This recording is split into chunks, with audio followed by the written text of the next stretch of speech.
Buenos días, soy Jesús Sigüenza y vamos a continuar con el curso básico sobre el carisma misionero franciscano. Hemos ya terminado el tomo 1 y el tomo 2. Recordemos que dejamos la parte de los ejercicios pues a consideración de ustedes, ¿no? Si a alguien le interesa, pues dejaré el enlace al curso completo, ¿no? Por lecciones, que está en un drive que un hermano de la OFS se encargó de subir completamente, ¿no? Para que puedan acceder a él. Y recuerden que seguimos el esquema de que vamos leyendo el curso, nos detenemos, hacemos algunos comentarios al respecto y continúa. En este caso comenzaríamos la lección 3, que se titula La colaboración interfranciscana en nuestro tiempo. La portada es esta. El índice nos presenta lo siguiente: un texto tomado de las fuentes, ¿no? Como siempre, para comenzar todo el análisis franciscano, que en este caso nos habla sobre la amistad entre Clara y Francisco. Luego tenemos en el A la introducción, en el B el sumario, C desarrollo, y este desarrollo constará de 4 partes. Parte 1, la familia franciscana en cifras. Parte 2, ecumenismo interfranciscano. Parte 3, ejemplos concretos de colaboración interfranciscana, que se dividirán a su vez en colaboración interfranciscana a escala mundial y colaboración interfranciscana a escala continental y nacional. Punto número 4, sueños y aspiraciones aún no cumplidos, ¿no? Y para eso tendremos el congreso de Matley de 1982. Luego el curso básico del carisma misionero franciscano del 94, ¿no? Y la reunión de Asís del 94. Posteriormente en la E tenemos los ejercicios que ya no veremos, en la E las aplicaciones y en la F la bibliografía e ilustraciones. Nos dice un pequeño texto previo. Cuando estaba en Asís, San Francisco, visitaba con frecuencia a Santa Clara y le daba santas instrucciones. Ella tenía grandísimo deseo de comer una vez con él. Se lo había pedido muchas veces, pero él no quiso concederle ese consuelo. Viendo, pues, sus compañeros el deseo de Santa Clara, dijeron a San Francisco. De las fuentes, comenzamos con la lectura. La amistad entre Clara y Francisco.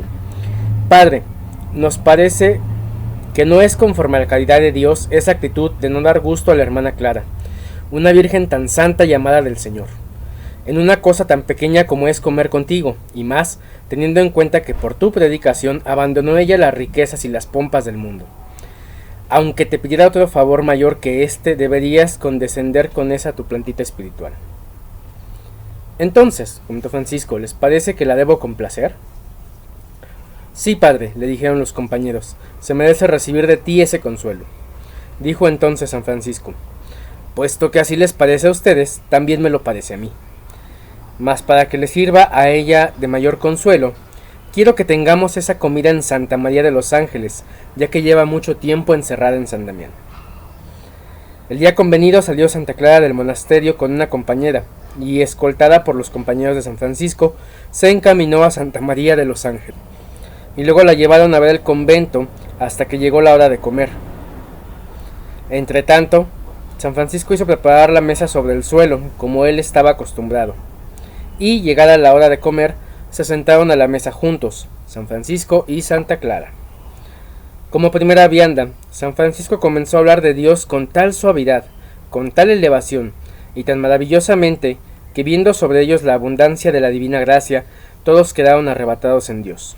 Y así, estando arrobados, elevados los ojos y las manos al cielo, las gentes de Asís y Betona, y las del contorno, vieron que Santa María de los Ángeles y todo el convento y el bosque, que había entonces al lado del convento, ardía violentamente.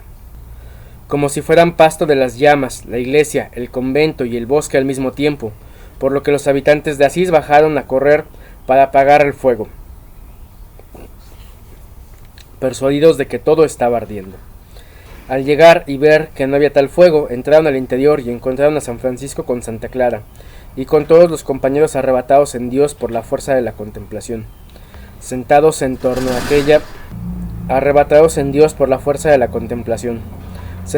torno a aquella mesa humilde, con lo cual se convencieron de que se trataba de un fuego divino y no material, encendido milagrosamente para manifestar y significar el fuego de aquel amor divino,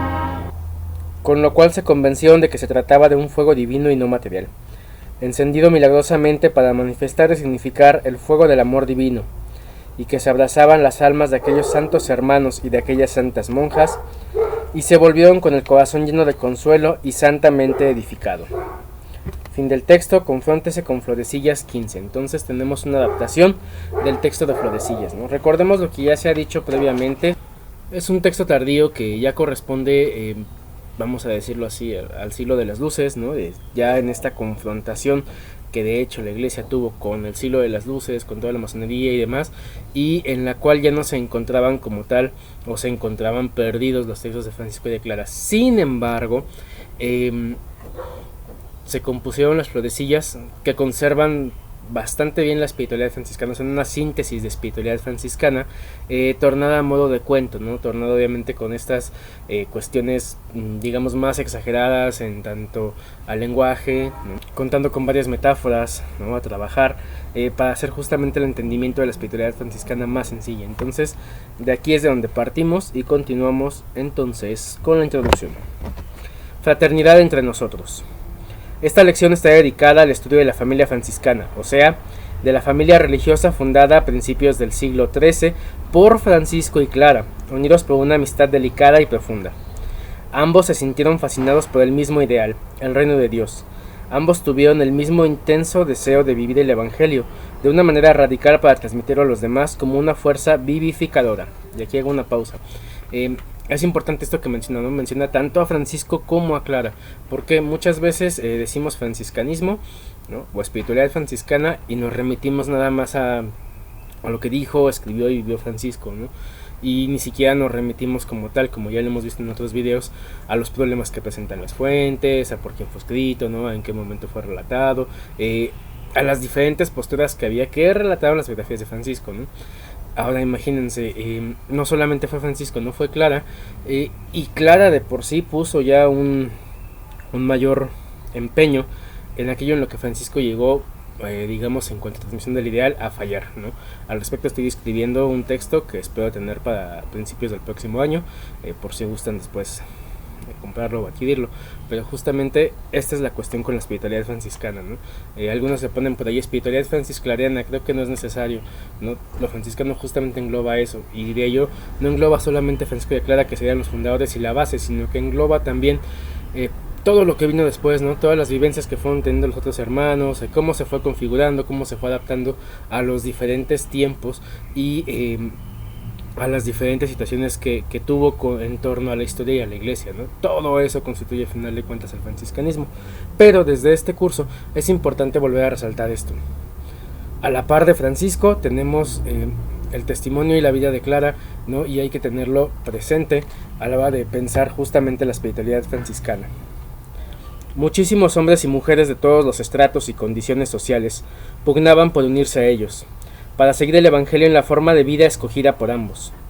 En tan solo 10 años, brotaron 3 vigorosas ramas de estos modestos comienzos.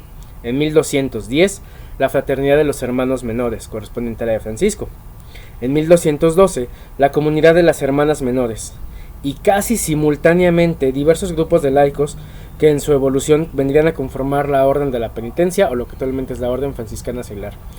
Y pauso y otro punto que he señalado desde el principio en este canal. Recordemos que el carácter del movimiento de Francisco, ¿no? Y sus compañeros tiene un carácter netamente laical. Ellos surgen desde el laicado, ¿no? Desde este punto entonces no es por echar competencias, no es por mostrar algo distinto, pero la Orden Franciscana Seglar vendría justamente teniendo esta carga teórica, esta carga experiencial justamente de un Francisco que parte del laicado en lugar de partir de la cuestión clerical, ¿no? Que por toda la historia la OFM se adaptara a lo clerical, son otras circunstancias, ¿no? Pero tenemos que tener presente eso, porque a veces nos olvida y decimos como laicos es lo menos, y no, Francisco partió justamente desde esa experiencia de vida laical, no lo perdamos de vista. Ahora, como dije aquí, no solo fue Francisco, ni tampoco Clara sola, sino juntos Francisco y Clara, no se pueden separar. Los cofundadores de un movimiento capaz aún hoy de despertar el entusiasmo de mujeres y hombres, invitándolos a su seguimiento. El factor extraordinario del carisma de este movimiento estriba precisamente en la circunstancia de que tanto las hermanas como los hermanos no pueden prescindir los unos de los otros, ¿no? Es parte de una misma comunidad esta cuestión dentro del franciscanismo, que ahora ya lo tenemos segmentado porque el modo de vida que llevamos actual, posmoderno, nos pide justamente esta cuestión de los avatares y de segmentarse en diferentes personalidades, en diferentes cuestiones, y eso hace que el individualismo se lleve hacia un punto de solipsismo, es decir, de que yo creo lo que tengo y lo demás no me importa, ¿no? Y entonces se invalida hasta cierto punto esta cuestión de la vivencia franciscana, que desde un principio es pensada en este nacimiento, en esta emergencia del ser ambos, ¿no? Del ser una fraternidad, no como lo dijeran actualmente el término de fraternidad de la Revolución Francesa, sino justamente esta cuestión de la fraternidad franciscana, ¿no? Todos somos parte de hijos de Dios, nosotros estamos por la vivencia del reino. Sí. El factor extraordinario del carisma de este movimiento estriba precisamente en la circunstancia de que tanto las hermanas como los hermanos no pueden prescindir los unos de los otros, sino que necesitan pertenecer juntos a una única familia franciscana, y eso es lo que perdemos en el tenor del estar viviendo. Tan solo a través de una relación fraternal entre hombres y mujeres podrá la familia franciscana alcanzar su plena realización. Entonces incluso se está pidiendo no esta cuestión de entendernos como de que yo seglar, no, con usted hermana Clarisa, con usted hermano de la FM, con usted Thor, no, somos hermanos y somos personas, ¿no? Es esta cuestión de tenernos justamente como personas. Obviamente están todas las demás implicaciones de lo que se ha escogido a través de las cuestiones reglamentarias, ¿no? O vivencias de una regla, pero eso no tendría por qué separar la cuestión justamente de vernos como humanos, de ver frente al otro a Cristo, ¿no? Que es lo que ve Francisco, quita esa distinción que hemos colocado actualmente, igual que Clara. Por esta razón, la unidad existente entre ellos, sin prescindir nunca de la pluriformidad de las diversas vocaciones, y la afectuosa preocupación de los unos por los otros, tiene que ser algo espontáneo, natural y claramente perceptible. La consecuencia natural de esta realidad es que las distintas órdenes y comunidades no podrán nunca dejar de cultivar la mutua colaboración interfranciscana. Y esto no es una novedad, por cierto, del franciscanismo. Ya en el siglo II tenemos, vamos a decirlo, pleitos, ¿no? Al inicio del cristianismo, entre ciertos obispos, ¿no? Que se estaban peleando. El obispo Víctor, de hecho, que estaba peleando, digamos, del lado de Roma contra, no me recuerdo el nombre del otro obispo, en Antioquía, por el festejo de la Pascua, ¿no? Unos la festejaban en domingo y otros la festejaban a la usanza judía, ¿no? De repente se pelean, se empiezan a excomulgar entre ellos, ¿no? Tienen diversas tradiciones, tienen diversos ritos a pesar de seguir la sucesión apostólica, ¿no? Y en algún momento el obispo de Roma interviene, en algún momento Irineo de León interviene, ¿no? San Irineo de León, y les dice, dejen de estarse peleando, porque justamente estas diferencias, ¿no? Que cada uno tiene de tradiciones, de tradiciones apostólicas, ¿no? De celebraciones, de ritos, es lo que nos da la unidad, ¿no? No tenemos por qué hacer separación o decisión mediante todo eso, ¿no? La pluriformidad, como dice el texto aquí, es decir, las diferentes formas, son aquellas que dan lugar y consistencia a esa unidad que tenemos como iglesia, ¿no? Como eclesia, a final de cuentas. Y este pensamiento desde el siglo II que sanean, por cierto, esa cuestión, ¿no? Y se dan cuenta de que se están peleando de embalde cuando hay algo que es más importante, ¿no? Les dice Irineo, somos iglesia de Cristo, ¿no? Todos nosotros conformamos la iglesia de Cristo y esas diferencias son las que enriquecen esta cuestión, ¿no? Y es algo que es peleado hasta el día de hoy, no es que yo soy de rito romano, no es que yo soy de rito greco-malquita, es que es ortodoxo, es que no, y se siguen peleando y en lugar utilizan la diferencia para hacer una decisión, ¿no?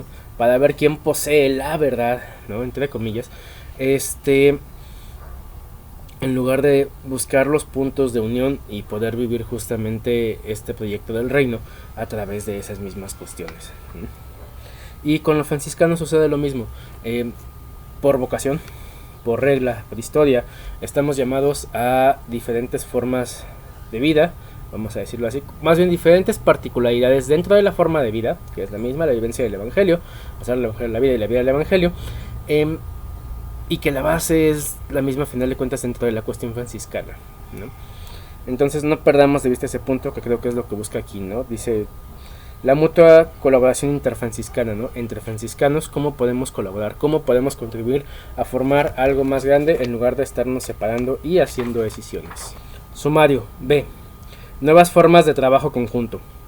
Miles de hombres y mujeres en todos los continentes se empeñan en seguir el Evangelio en el espíritu de Francisco y Clara, comprometiéndose a vivir en estrecha unión y promover la colaboración entre sí. Este objetivo constituye una consecuencia lógica del ideal de fraternidad que ocupa un lugar perfectamente central en la forma de vida franciscana. Por medio de dicho testimonio, las hermanas y los hermanos tienen muchas cosas importantes que decir a un mundo desgarrado por tantos conflictos y contradicciones, y a una iglesia atormentada por dolorosas tensiones internas. Y hago una pausa aquí, ¿no? Actualmente, pues como se sabe, tanto en la orden franciscana seglar como en general dentro de la vida religiosa, como de la vida de la iglesia, hay lo que algunos denominan como pérdida de espiritualidad, ¿no? Como pérdida de fe. Yo no considero que la fe realmente pueda perderse, pueda disminuirse, pero no se pierde si obedecemos justamente como consecuencia lógica, ¿no?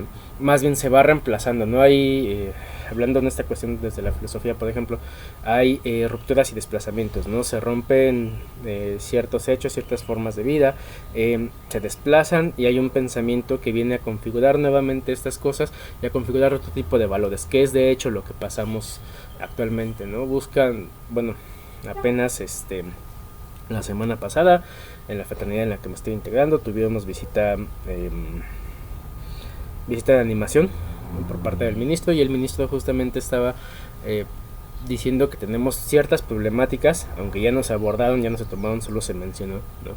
Que derivamos, por ejemplo, de la pandemia, ¿no? Y ciertamente se derivan de la pandemia, pero el problema es mucho más objetivo y mucho más específico, y a veces nos lo saltamos, y eso también es importante, creo, señalarlo y revisarlo, ¿no?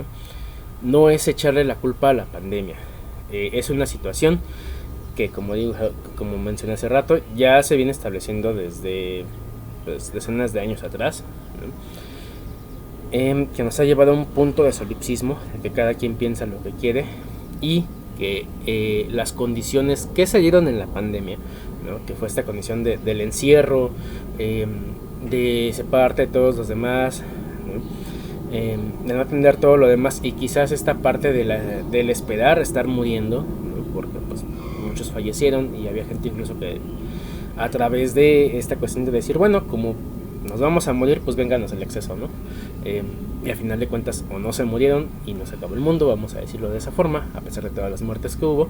Pero todo esto, estos 4 problemas mencionados, fueron configurando lo siguiente: que una vez al dar por terminada la pandemia, porque ya no se sostienen más las economías, porque no se sostienen más los países, porque hay que regresar a la vida nuevamente, la gente no quiso regresar, y todas estas cuestiones como pretexto desde la misma pandemia sirvieron para que ese solipsismo se encarnara en lo que cada cual es, ¿no? Es decir, a mí me importa lo que soy y yo lo que vivo, y a partir de ahí lo demás, quién sabe, ¿no? Incluso hay un desapego a la comprensión, ¿no? Ya no hay comprensión lectora en mucha gente, ya no hay comprensión visual, ¿no? Muchísimas cosas que fueron pasando. Esto es un análisis que habría que realizarse a nivel general, a nivel sociológico, a nivel filosófico, después a nivel cultural, ¿no? A nivel dentro de la misma zona en la que vivimos, para poder estabilizarlo. Pero mientras no se tome en cuenta, mientras no se analice realmente para ver qué es lo que podemos y empecemos a actuar franciscanamente dentro de ello, no vamos a poder dar una solución. Van a seguir desapareciendo las fraternidades, va a seguir desapareciendo la vida religiosa, ¿no? Porque perdemos de vista justamente este punto, que es la vivencia del Evangelio, ¿no? Este punto que es, por ejemplo, la obediencia, ¿no? Que ya lo he mencionado en otros videos, el oba audire, el saber escuchar, el saber mirar, ¿no? Para poder analizar y actuar antes de criticar. Continuamos entonces. Sin embargo, no queremos limitarnos a mirar teóricamente el ideal, sino que tenemos que mostrar ejemplos concretos de colaboración. Hoy en día se presenta, en efecto, una creciente búsqueda de cooperación tanto a nivel local como a escala nacional e internacional. No obstante, sabemos que es mucho lo que falta por hacer. En muchas regiones del mundo, la disminución del número de vocaciones religiosas nos compromete a unir fuerzas y a procurar experimentar nuevas formas de colaboración. En otras regiones es la presencia de los pobres y los marginados excluidos la que urge un compromiso inequívoco y unificado. Por consiguiente, sentimos hoy un apremiante llamado, por diversos modos y circunstancias, a reforzar nuestros lazos fraternos y a compartir nuestros medios y recursos humanos. Imagínense, este texto viene desde el 2001, ¿no? 2004, y ya estaban esas problemáticas. Ahorita, como les digo, no es un problema nuevo, pero ya terminó de desembocar en las consecuencias que tenemos ahorita, que parecen incluso irrefrenables o irreparables. No lo son, pero habría que analizarlo. Punto C. Desarrollo. 3.1. La familia franciscana en cifras. La familia franciscana constituye un movimiento pluriforme que rebasa incluso los límites de la Iglesia Católica. Sus miembros provienen de las más distintas categorías sociales y viven en circunstancias personales sumamente diferentes. Todos, sin embargo, se sienten unidos y vinculados por una visión común, inspirada por el testimonio de vida por las enseñanzas de Francisco y Clara de Asís, ¿no? Tomemos en cuenta esto. ¿A qué se refiere con que rebasa los límites de la Iglesia Católica? En que hay movimientos que se denominan o toman la espiritualidad franciscana desde fuera de la misma iglesia, ¿no? Anglicanos, protestantes, de inspiración franciscana incluso, ¿no? O sea, no se limita, ¿no? El espíritu, digamos, de Francisco, esta vivencia del Evangelio, no se limita justamente a esto. Nació dentro del seno de la Iglesia, claro. Hasta cierto punto dentro de suyo constituye la obediencia a la Iglesia, claro. Pero ha dado inspiración a muchos más movimientos. Se extiende a final de cuentas. En el curso de los siglos XVII y XVIII, la familia franciscana alcanzó a tener el mayor número de miembros. Hacia el año 1700, la población europea en donde la familia franciscana estaba mayormente inserta contaba aproximadamente con 115 millones de habitantes, o sea, expresado en términos de millones, 10 en España y Portugal, 13.3 en Italia, 20 en Francia, 3.4 en Bélgica, Holanda y Luxemburgo, 9.3 en las Islas Británicas, 2.8 en Escandinavia, 15 en Alemania, 1.2 en Suiza, 8.8 en los países del Danubio, 6 en Polonia, 17.5 en Rusia y 9 en los países balcánicos. En aquella época el aislamiento misionero conoció una gran expansión, debido ante todo al descubrimiento de las Américas y al crecimiento de las misiones en Asia, que de hecho en Asia es donde hubo, y por lo que tenemos varios mártires franciscanos, ¿no? Justamente por esta confrontación, sobre todo por ejemplo con Japón, ¿no? El Japón imperial, en la que no eran aceptados y eran castigados y muertos, ¿no? Así muere San Felipe de Jesús, así muere San Pablo Miki y compañeros, así mueren bastantes, ¿no? Y dentro de ellos un montón de terciarios, etcétera, ¿no? Al respecto, por cierto, recomiendo una película que se llama Silencio, la protagoniza Liam Neeson, Andrew Garfield, no me acuerdo cómo se llama el actor, pero es muy buena en cuanto al tema justamente en Japón de la censura y de cómo se trató esta parte del cristianismo. La recomiendo bastante, ¿no? Aunque no toca el término franciscano, sí toca esta experiencia de la que muchas veces no se habla, de qué es lo que pasó con estos misioneros. Cuando comparamos las cifras de entonces con las cifras de hoy, llegamos a los siguientes datos. En la actualidad, Europa tiene aproximadamente 650 millones de habitantes, hablando hace 20 años. Al deducir de este total la parte europea de los nuevos estados independientes que surgieron de la antigua Unión Soviética, que son Bielorrusia, Ucrania y Turquía, se llega a un total de casi 460 millones. Apoyándose en datos disponibles, sabemos que en 1762 había 76.900 hermanos menores o FM. En 1682 había 15.000 hermanos menores conventuales o FM Comp. En 1761 había 34.000 capuchinos o FM Cap. Y en 1680 había también cerca de 34.000 clarisas. No disponemos de los datos confiables sobre las demás comunidades franciscanas TOR o OSF. De la misma manera que la Iglesia Católica es hoy por hoy una iglesia universal, así también la familia franciscana fue creciendo hasta convertirse en un movimiento mundial. Y en la misma forma que la iglesia se fue desplazando hacia el hemisferio sur de la Tierra, también la familia franciscana registra sus mayores índices de crecimiento en los países del sur. Después tenemos un cuadro que nos va declarando esto un poco más, que lo actualiza a 1993. Y ahí va, el número de miembros de la familia franciscana del año 1993, a sabiendas de que no se dispone de datos exactos sobre todas las comunidades y congregaciones. De la primera orden, que sería la OFM, teníamos 18.204, de la OFM CAP 11.614 y de la COMP 4.329, dando un total de 34.152 hermanos de la primera orden. Segunda orden. De la OSC, Orden de Santa Clara, había 15.000.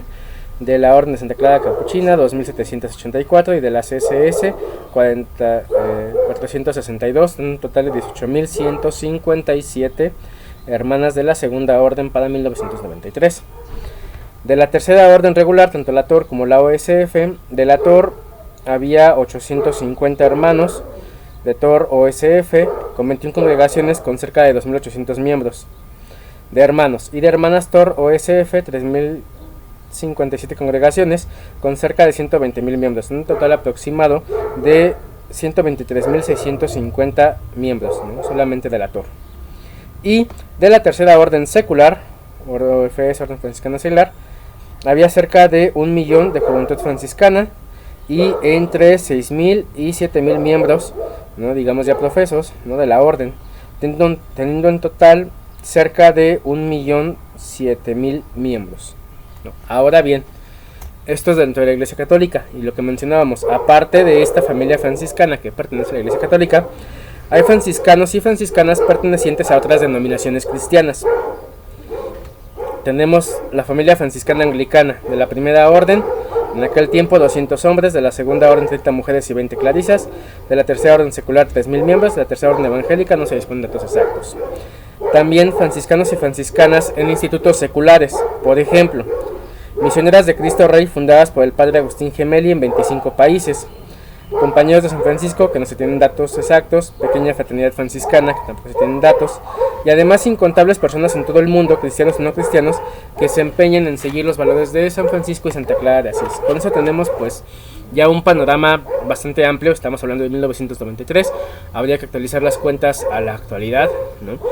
Para revisar qué tanto tenemos. Parece que han disminuido en lugar de aumentado. Igual echamos la culpa en parte por la pandemia, pero también por toda esta situación que ya hemos mencionado y que está aconteciendo a nivel mundial. Con esto pues ya nos damos un panorama de que la parte más fuerte, como nos dijo aquí, en el cual hubo más hermanos, fue entre los siglos XVII y XVIII, ¿no? Que justamente es cuando dan lugar las florecillas, ¿no? Cuando florecen, vamos a decirlo de la misma forma, florecen las florecillas, aunque es una redundancia, ¿no? Y la espiritualidad franciscana se condensa. De ahí, aunque ha crecido la gente y la población, ha ido bajando el número. Sin embargo, digamos que está dentro de la iglesia, sin embargo, vemos que hay una influencia también por fuera de la iglesia que ha llamado a más personas, ¿no? Y que sigue llamando hasta la actualidad. Bien, punto 2, ecumenismo interfranciscano. El mundo entero acabó por ser la casa grande en la que vive la familia franciscana. Y recordemos este texto en el que Francisco sube con los hermanos en el Sacrum Commercium, ¿no? A ver con la dama pobreza, para mostrarle su claustro, y Francisco le dice: mira, nuestro claustro es este, no es el mundo, todo lo que se alcanza a ver. Y terminó por ser realidad. Por lo que nos vemos impedidos a unirnos y colaborar ecuménicamente en esta casa, es decir, el mundo, que es la única en la que podemos vivir.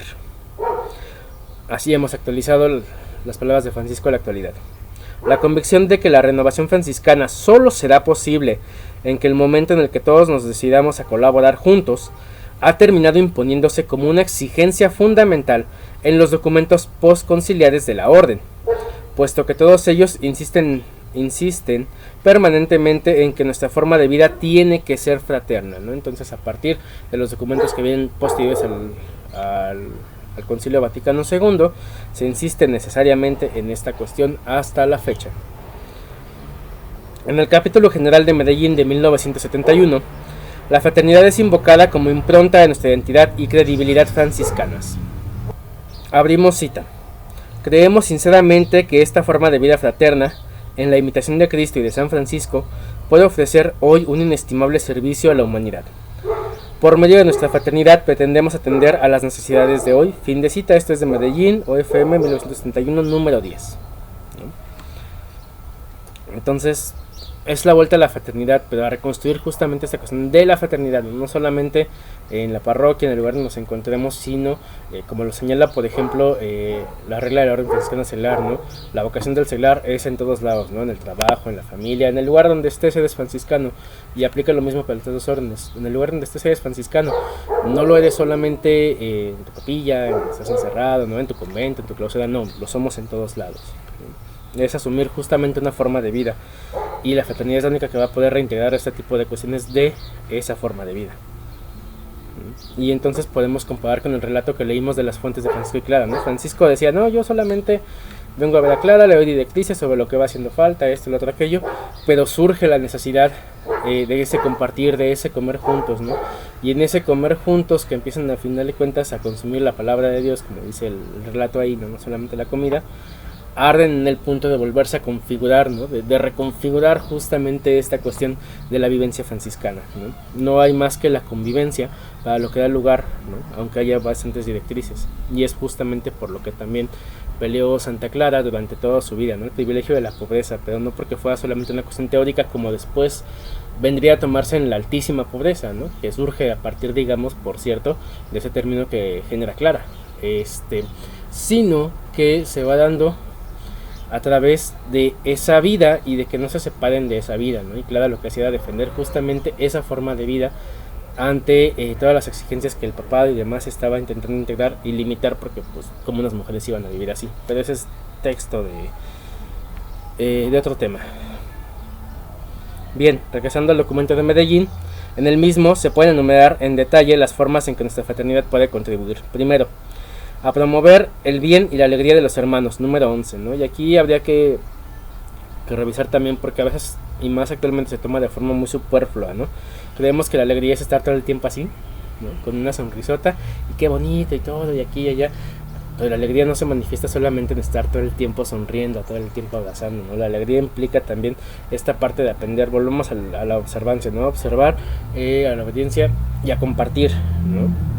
El bien se va a ir configurando justamente a través de este compartir, de este hacer lo que es necesario, y que entonces va a dar como consecuencia lógica la alegría. También al servicio de los hombres, ayudándolos a conquistar los valores evangélicos de la dignidad humana, el desarrollo integral y la auténtica libertad. Esto en el número 2, en el mismo documento. Y volvemos a lo mismo, ¿no? ¿Cómo vamos a ayudar? No es solamente ir y hablar, es hacer, ¿no? La vida del franciscano siempre es hacer, ¿no? Entonces estos valores evangélicos se van a promover desde esa vuelta a la dignidad humana, ¿no? Ya que podamos observar para hacer un desarrollo integral de todo lo demás, ¿no? Y solamente en ese entonces y en el desarrollo de ver cómo los demás van creciendo, se da la posibilidad de una auténtica libertad que incluso nos va, digamos, separando o nos va dando ciertas salidas a este sistema incluso capitalista que llevamos ya súper insertos, justamente por el modo de vida que llevamos.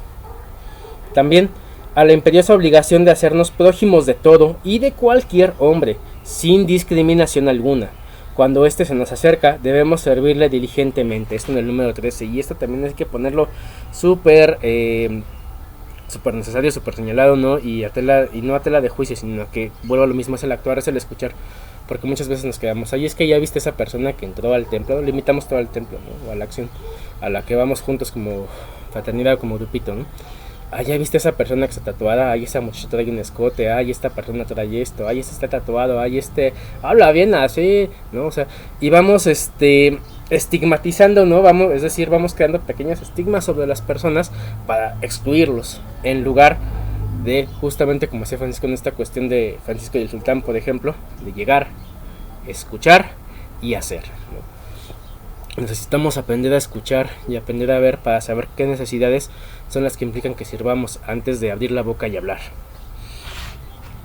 También nos dice aquí, puesto que nosotros, seguidores de San Francisco, viviendo en las fraternidades locales, queremos servir a las comunidades cristianas del lugar, la gracia de la renovación no podrá crecer en las comunidades si cada uno no dilata los espacios de la caridad hasta los extremos del mundo. Número 16, ¿no?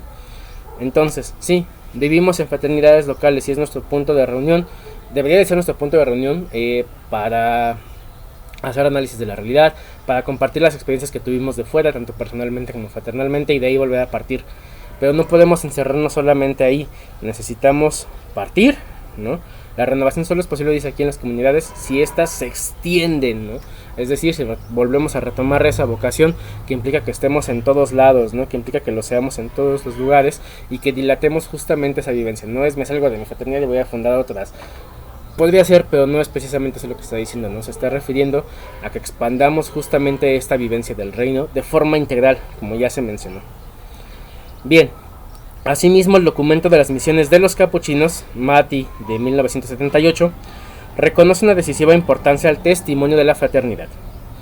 Bajo la siguiente forma: el trabajo, el compromiso individual nunca debe acaparar la atención de la persona hasta el punto de impedir la convivencia fraterna. Esto en el número 38 del mismo documento de Matley, ¿no? Tenemos un trabajo personal y eso es lo que volvemos, ¿no? Y es lo que nos enfrentamos. El solipsismo nos lleva actualmente a decir que eso es lo que nosotros hacemos y lo que yo hago y lo que yo tengo que hacer y mi familia, mi núcleo y acá y allá. Pero el compromiso que tenemos individualmente, que asumimos por supuesto personalmente como una vocación, jamás debe de ser el pretexto para que nos apartemos de esa vivencia fraterna, tanto con la fraternidad a la que pertenecemos como con los demás, ¿no? Porque digo, sí, yo hago el bien y ok, ¿no? Hazlo adelante, haz franciscanamente lo que haces, pero si no lo haces en fraternidad, si no lo haces comunitariamente, sin llegar y decir, oigan, soy franciscano, mírenme, miren mi tau, no, sino que llegas y haces, entonces estás renunciando a la comunidad, estás renunciando a la fraternidad, entonces realmente no lo estás haciendo por los demás, lo estás haciendo por elevar tu persona, ¿no?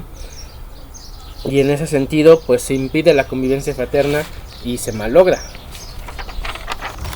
El mismo documento nos dice: la colaboración entre las provincias y las regiones hace crecer la fuerza del testimonio vivido. Esto en el número 39. Entonces necesitamos, a fuerzas, vamos a decirlo así, conocer a las demás provincias, a los demás hermanos, a las regiones, ¿no? Para poder llevar este análisis también de la realidad, estas cosas que enfrentamos, que vemos, y poder formar la fraternidad, ¿no? Poder extenderla, como dice aquí.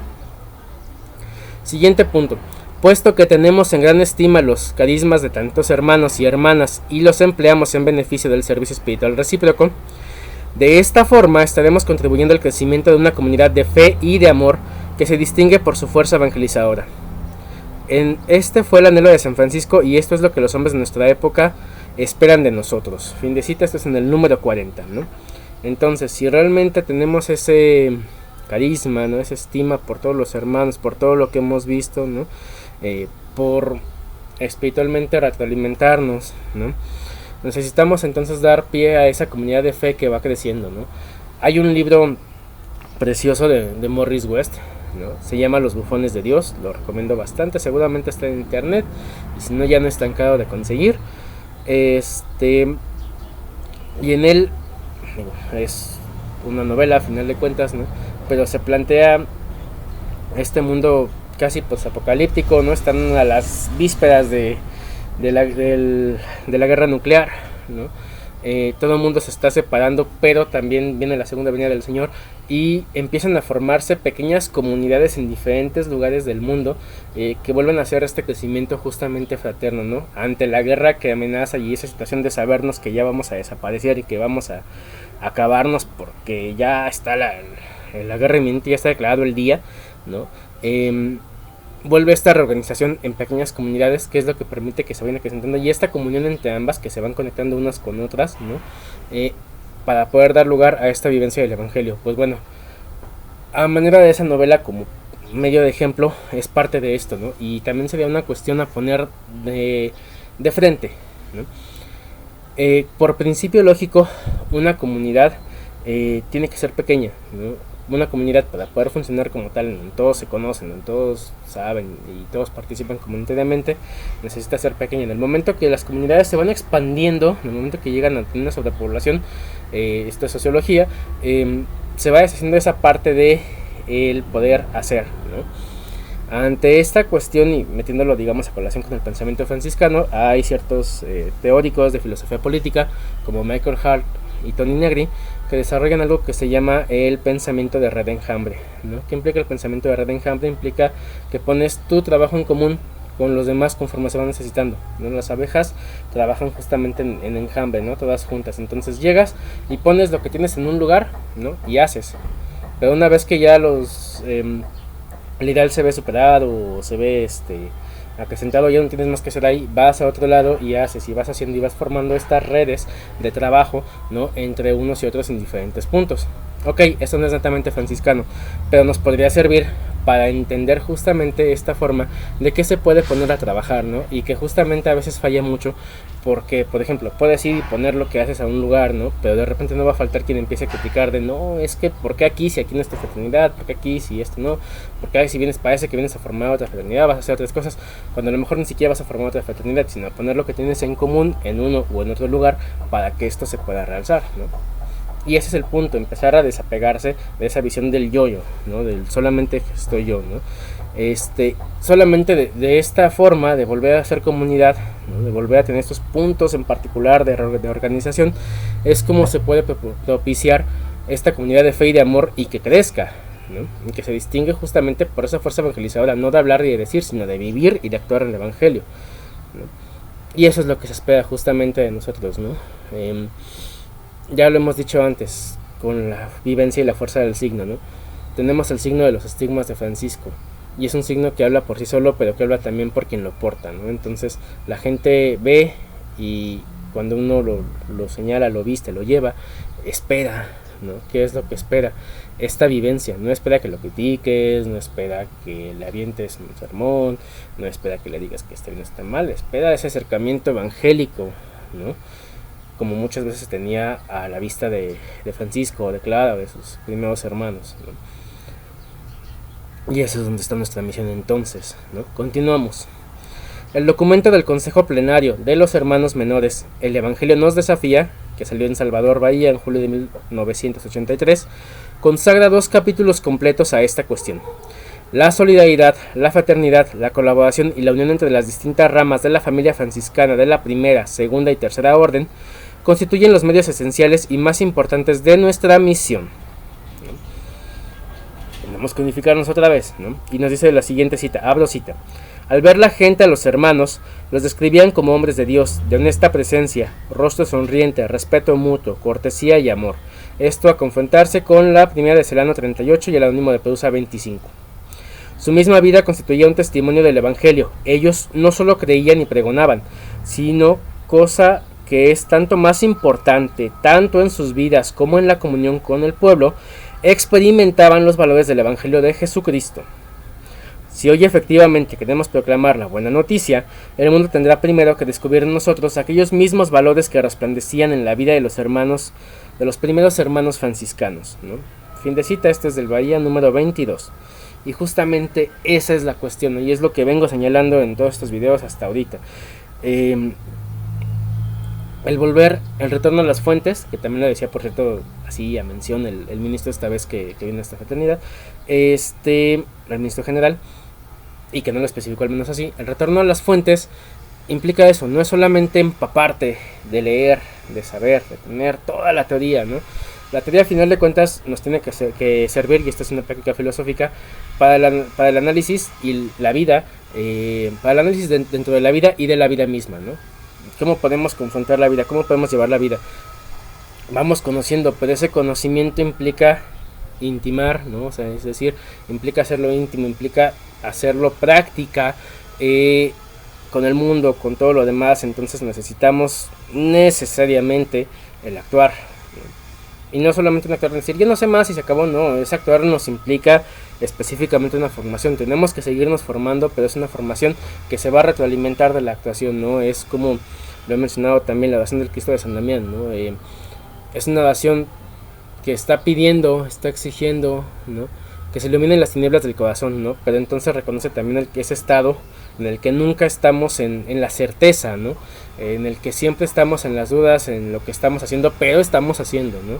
Y que exige, ¿no? 3 cosas: dame una fe recta, una fe que siempre se vaya llevando, y eso es a través de la formación, ¿no? Con una esperanza cierta, con una esperanza que aterrice en lo que estoy haciendo, ¿no? En saber que estoy dando una realidad a esto, y que da como consecuencia una calidad perfecta. Las 3 se llevan al mismo tiempo, ¿no? El ejercicio de lo que hago de la calidad, ¿no? Y que esto va a dar en constancia y en respuesta el sentido y conocimiento, ¿no? El sentido de la vida y el conocimiento de que dentro de esas dudas y de todo esto que estamos haciendo, algo estamos haciendo bien, ¿no? De que vamos siguiendo el camino del santo y veraz mandamiento. Eso digamos a nivel personal, ¿no? Pero también lo pedimos a nivel comunitario, a nivel fraterno. Y entonces implica esto, es como dijeron actualmente el creértela, no es el creértela, es vivirlo, hacerlo, tenerlo concreto, tenerlo real. Porque si nos llenamos de todo lo demás, si hablamos de que se tiene que hacer, pero no lo hacemos, ¿no? Si lo teorizamos aparte y lo dejamos ahí, no se hace, no da resultados, solo nos quedamos en lo mismo. Y si ya no hay esa comprensión lectora y esa comprensión en general, pues menos se va a comprender lo que se está haciendo, por más que se lea y que se estudie. Nos hemos vuelto sin ganas de aprender, sin ganas de retener lo que se lee o lo que se entiende o lo que se vive. Y eso es contra lo que hay que luchar. Nos dice el texto aquí: las nuevas condiciones de la Tercera Orden Secular o FS dicen en su artículo 89 que, en virtud de las relaciones vivas y recíprocas entre religiosos y laicos de la familia franciscana, y gracias a la responsabilidad de los superiores mayores, la asistencia espiritual prestada por la Primera Orden constituye un elemento esencial para asegurar la solidaridad entre todas las comunidades de la OFS, que actualmente es un reto porque también hay muy pocos hermanos dentro de la OFM y porque hay un desconocimiento a veces garrafal de lo que hace la OFM hacia la OFS y de lo que hace la OFS hacia la OFM, y entonces se pierden, ¿no? O sea, volvemos a lo mismo, es porque no hay un interés por, ¿no? sino solamente por esta separación de lo que cada cual es. Estas mismas constituciones prevén que todos los hermanos de la Orden Franciscana Seglar deben empeñarse en llevar a cabo su misión en unión con otros grupos de la familia franciscana. La regla y vida de los hermanos y hermanas de la Tercera Orden Regular, TOR o FS, insta a sus miembros a la fidelidad a las autoridades de la Iglesia y a una profunda comunión, tanto con la Iglesia Universal como con la Iglesia local. Y en particular, insiste, abro cita, en donde quiera que estén y siempre que se encuentren en algún lugar, deben respetarse y honrarse espiritual y diligentemente unos con otros, y cultiven la unidad y la comunión con todos los miembros de la familia franciscana. Fin de cita, esto en su capítulo 1.3. En el documento de su quinto Consejo Plenario de Garibaldi de 1983, los capuchinos enfatizan también la importancia primordial de la fraternidad y del espíritu comunitario. Abro cita. Reforcemos la corresponsabilidad y la solidaridad para, en esta forma, superar la mentalidad de aislamiento y de provincialismo. Utilicemos con este propósito las diversas instituciones que animan y promueven la colaboración de la formación inicial en el apostolado, en el campo cultural y de la divulgación, y procuremos que esto se dé tanto a escala universal de la orden como también a nivel continental, nacional y regional. Especial atención debemos prestar a las conferencias. Queremos instarlas a compartir sus bienes y otros signos de fraternidad dentro y más allá de los límites de las correspondientes provincias, para que se mantenga viva una mentalidad y un espíritu fraterno. El espíritu de pobreza y el espíritu itinerante han de impedir que determinadas fraternidades de hermanos se vean perjudicadas por su evolución, por la permanencia prolongada, más allá de lo necesario, de ciertos hermanos. Fin de cita, número 27. Si vemos, está insistiendo en lo mismo, ¿no? Tanto los TOR como la OFS, como la OFM, ¿no? Los capuchinos ahorita, esa es la cuestión, era la cuestión importante en aquel tiempo y lo sigue siendo, ¿no? La vida fraternidad, ¿no? Y la vida fraterna, que no se quede nada más aquí, que se estabilice también con las demás provincias, ¿no? Que no nos quedemos en un solo lugar, nos dice aquí al menos a los capuchinos, ¿no? El espíritu de pobreza y el espíritu itinerante han de hacer, ¿no? Han de impedir que las comunidades solo se establezcan bajo una sola persona, ¿no? Que se queden solamente bajo esto. Necesitas partir, seguirte formando. En este sentido, esta cuestión que mencioné de la red de enjambre cobra bastante situación dentro de esta cuestión. Y continúa el texto. Las anteriores citas de textos recientes de varias órdenes y congregaciones reflejan el hecho de que la familia franciscana ha venido creciendo la convicción de que todos están obligados a cultivar y mantener la unidad que es la vida franciscana, ¿no? A final de cuentas, la experiencia franciscana, a pesar de que sabemos que quedan todavía vestigios de heridas y cicatrices que se han producido en el pasado. Por supuesto, la historia no pasó de en balde y no fue separando todo lo demás. Con todo, tenemos que ahondar en el convencimiento de que ya no hay más lugar para los individuos que se aíslan, y eso sería ahorita una cachetada con guante blanco a todo lo que tenemos ahorita, ¿no?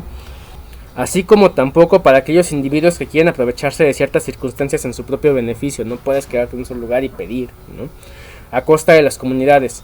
Nuestra misión consiste en realizar en común el seguimiento de Jesucristo en el espíritu de nuestros fundadores Francisco y Clara. Y entonces, ¿qué necesitamos? Sí, retornar a las fuentes, pero no solo decirlo, vivirlo, actuarlo, Si quieren, que es lo que he intentado como labor dentro de este canal, tomar los aspectos teóricos, tomar la teoría para crear conceptos o herramientas de trabajo para analizar la vida actualmente y poder hacer ese regreso otra vez, ¿no? Eso es lo que necesitamos, conocer, vivir, pero recuerden esta palabra, ¿no? El conocer bíblico implica justamente también esa intimidad, ¿no? La misma palabra de conocerlo lo implica, ¿no? Necesitamos necesitamos acercarnos al otro, necesitamos relacionarnos. No podemos hacerlo nada más de lo que yo creo y lo que yo digo y ahí está, ¿no? Porque porto mi tabo, porque porto mi hábito, porque siempre estoy sonriendo. No, necesitamos abrirnos a escuchar, analizar, ver y actuar. De eso va justamente la experiencia de nuestros fundadores. Y nos responde el texto. Desde luego, no existe una fórmula infalible para lograr un auténtico ecumenismo interfranciscano, que podamos participar entre todos, ¿no? Dado que nos hallamos apenas en los comienzos de este movimiento, ya pasaron 20 años y habría que preguntarnos cómo vamos ahora. Sin embargo, ya ha ido quedando bastante en claro que logramos cumplir más ágilmente y mejor muchas tareas cuando procedemos en conjunto que cuando trabajamos paralelamente o peor aún en campos opuestos, que es lo que suele suceder, ¿no? A veces solo trabajamos paralelamente, pues tú haces esto, es como los trabajos en equipo, ¿no? O sea, paralelamente tú haces esto, yo hago el otro y a ver qué sale. Y no se trata de eso, necesitamos relacionarnos, ¿no? O peor aún, en lados opuestos, no, es que yo digo esto, no, es que yo digo esto y tú estás mal porque eres el área, tú estás mal porque eres esto y no se trata de eso, ¿no? Recordemos otra vez a Irineo de León, ¿no?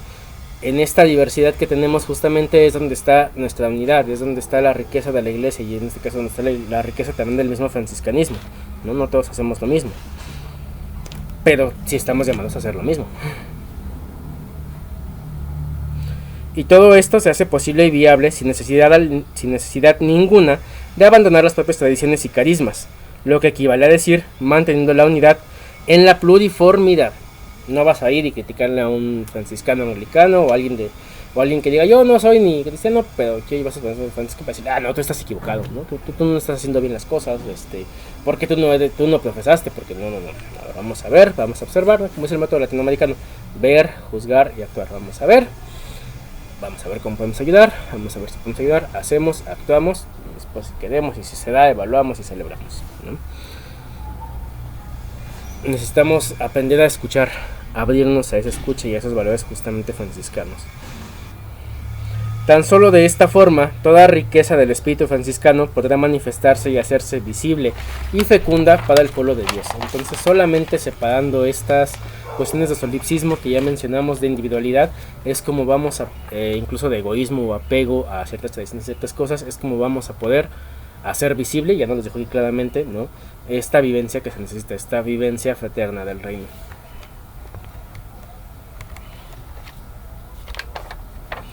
Y por el momento dejaríamos en esta parte el video, ¿no? Sería la primera parte de esta lección 3. La siguiente parte iría sobre ejemplos concretos de cooperación interfranciscana, ¿no? Cooperación a nivel mundial, en diferentes institutos, todo lo que ha dado lugar a partir de esta experiencia, estas experiencias de formación, ¿no? Y cómo se da primero a nivel mundial, luego a nivel continental o nacional, ¿no? Concretamente en Norteamérica, en Europa, y después para ver todo lo que no se ha podido cumplir, todos los sueños, todo lo que se esperaba hasta ese entonces y confrontarlo con lo que se espera actualmente, ¿no? Entonces, pues muchas gracias por ver el video, espero que les haya servido. Este es un tema algo corto, ¿no? Mucha cantidad, bueno, ¿y qué tiene que ver? Pues al final de cuentas es el análisis de la realidad, ¿no? ¿Cómo nos vamos a confrontar primero con las fuentes? Que por cierto es la siguiente lección, ¿no? Sí. No tenemos esa predisposición a la vivencia de lo que es ser franciscano, ¿no? De acercarnos entre fraternidades, entre órdenes, de acercarnos como personas siquiera, ¿no? Si no la tenemos, pues no podemos tener esa opción de apertura hacia las fuentes, ¿no? De encontrarnos a leerlo. No nos va a servir de nada aprender todo lo demás. Entonces, pues espero que les haya sido de utilidad. Pueden ayudarme, ya saben, compartiendo este video. Será el video de este mes de noviembre. En diciembre pues terminaremos de ver esta parte del curso. Y para enero estaremos siguiendo con la lección 4. Muchas gracias, soy Jesús Sigüenza, hermano de la Orden Franciscana Seglar. Así bien.